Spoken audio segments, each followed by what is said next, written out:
अस्सलाम वालेकुम नाजरीन, मैं हूं मोहम्मद नादिर और ये आप फुटेजेस में देख सकते हैं कि सख्त सिक्योरिटी हिसार के अंदर शहबाज गिल को बड़ी तशवीशनाक हालत के अंदर पीम्स हॉस्पिटल लेके आया जा रहा है। ये आप सिक्योरिटी देख सकते हैं कि फुल सिक्योरिटी है और हॉस्पिटल के गिर्द भी हिफाजती हिसार कायम है।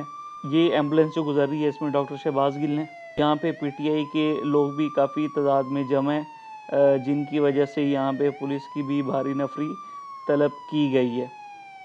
और ये देख सकते हैं आप कि पुलिस की गाड़ियाँ, इस्लामाबाद पुलिस की गाड़ियाँ और एलिट जवानों की गाड़ियाँ सिक्योरिटी स्क्वाड के अंदर शामिल हैं।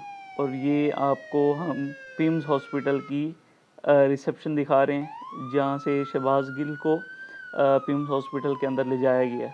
और आप सबसे दरख्वास्त है कि शहबाज गिल की सेहत याबी की दुआ करें। और यहाँ पे आप देख सकते हैं कि पुलिस के नौजवान यहाँ पे मौजूद हैं